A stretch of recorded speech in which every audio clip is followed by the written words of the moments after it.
بسم اللہ الرحمن الرحیم. In the name of Allah, the Beneficent, the Merciful. اعوذ باللہ من الشیطان الرجیم. بسم اللہ الرحمن الرحیم. سب دیکھنے اور سننے والوں کو السلام علیکم. امید ہے اللہ کے فضل و کرم سے آپ سب خیریت سے ہوں گے. آج بھی عربی گرامر کی ایک بڑی دلچسپ حقیقت آپ کے سامنے لے کر موجود ہوں. ہم نے آج تک صرف پڑھا الفاظ کے بارے میں کہ کسی کا نام اسم کہلاتا ہے، وہ لفظ جو کسی کے کام کو ظاہر کرے وہ فعل ہے، اور حروف کے بارے میں بھی ہم نے پڑھ لیا. لیکن اصل بات تو تب بنتی ہے جب الفاظ آپس میں مل کر، جملوں کا آپس میں مل کر باتوں کا روپ دھارتے ہیں، پھر ہمیں ان الفاظ کے حقیقی معنی واضح ہوتے ہیں اور پتہ چلتے ہیں. آج یہی بات آپ کے سامنے رکھنا ہے کہ جب دو الفاظ آپس میں ملتے ہیں تو پھر کیا ہوتا ہے. دو اسم آپس میں مل جائیں، ایک اسم ایک فعل مل جائے تو کیا ہوتا ہے. تو یاد رکھیے، دو بامعنی الفاظ کے ملنے سے جو شے بنتی ہے اسے کہتے ہیں مرکب، اسے بولتے ہیں مرکب. یعنی مرکب دو بامعنی الفاظ کا مجموعہ ہے. اب میں آپ کے سامنے ایک پیج شیئر کر رہا ہوں، آپ کو اس پیج پر مرکب کی تعریف بھی اور مرکب کی مختلف مثالیں بھی نظر آئیں گی. جیسے کہ آپ کے سامنے موجود ہے کہ عربی میں اگر میں بولوں اللہ غفور، پہلی مثال کہ اللہ بخشنے والا ہے. پھر اگر لکھا ہے نام زید، زید سو گیا. یہی لکھا ہے رجل رشید، نیک مرد، ہدایت یافتہ مرد. یا لکھا ہے بستان نظیف، صاف ستھرا باغ. یا اسی طرح مزید مثالیں موجود ہیں کہ کتاب اللہ، رسول اللہ. یہ آپ کے سامنے مثالیں موجود ہیں. اب یہ دو الفاظ سے مل کر بننے والے مرکبات ہیں، مرکب ہیں. لیکن انہی میں سے دیکھیے بعض مرکب ایسے ہیں کہ جن کے سننے سے، جن کے کہنے سے بات پوری کی پوری سمجھ آ جاتی ہے. جیسے کہ پہلی مثال دیکھیں، اللہ غفور، اللہ بخشنے والا ہے. اسی طرح دوسری مثال دیکھیے کہ نام زید، زید سو گیا. اب ان دونوں کی دونوں مثالوں میں بات پوری واضح ہو گئی.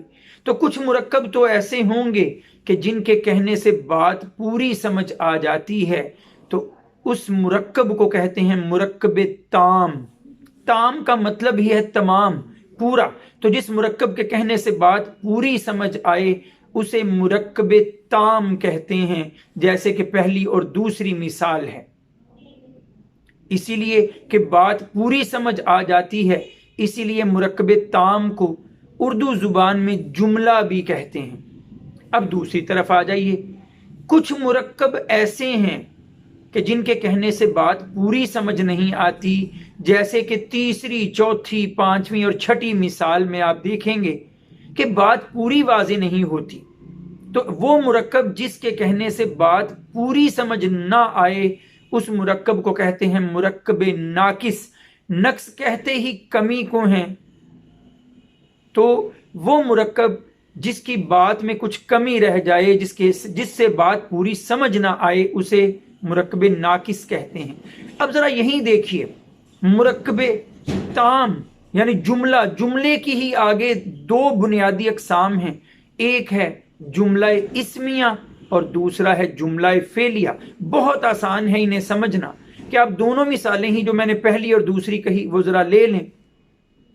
پہلی مثال میں اللہ کا نام اسم پہلے ہے، اور اسم کے بارے میں جو بات کہی گئی، جو خبر دی گئی کہ غفور بخشنے والا ہے، وہ بعد میں ہے. تو جب جس جملے میں بھی اسم کا ذکر پہلے اور خبر کا ذکر یا فعل کا ذکر بعد میں آئے وہ ہے جملہ اسمیہ، اور دوسرا ہے جملہ فعلیہ جس میں فعل کا ذکر پہلے اور اسم کا ذکر، فاعل کا ذکر بعد میں آئے. جیسے آپ دیکھیں نام زید، نام سو گیا، فعل کا ذکر پہلے اور زید کا ذکر، اسم کا ذکر بعد میں. یہ فعلیہ ہے، جملہ فعلیہ.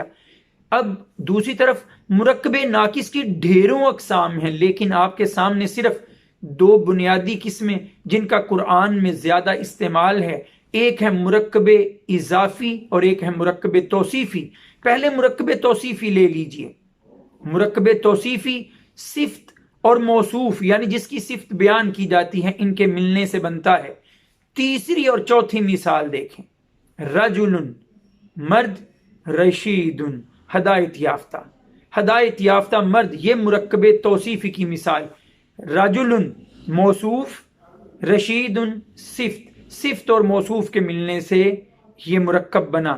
اسی طرح بستان باغ، نظیف صاف ستھرا. تو اس مثال میں بھی صاف ستھرا صفت ہے اور باغ موصوف ہے. اور اس کے علاوہ ایک مثال مرکب ناقص کی ایک اور قسم وہ ہے مرکب اضافی. وہ مرکب جو مضاف اور مضاف الیہ، مضاف اس چیز کو کہتے ہیں جس کا تعلق کسی کے ساتھ جوڑا جاتا ہے، اور مضاف الیہ وہ ہے جس کے ساتھ تعلق جوڑا جائے. تو وہ مرکب جو مضاف اور مضاف الیہ کے ملنے سے بنے اسے مرکب اضافی کہتے ہیں. جیسے رسول اللہ، اللہ کا رسول، تو رسول مضاف ہے اور اللہ مضاف الیہ ہے. تو مضاف اور مضاف الیہ کے ملنے سے جو مرکب بنے اسے مرکب اضافی کہتے ہیں. اسی طرح مثال کتاب اللہ بھی ہے. تو بہت امید رکھتا ہوں کہ اس بہت طویل ویڈیو میں نہ صحیح اس قدرے چھوٹی ویڈیو میں آپ تک مرکب اور اس کی بنیادی اقسام پہنچانے کے قابل رہا ہوں گا. وآخر دعوانا ان الحمد للہ رب العالمین.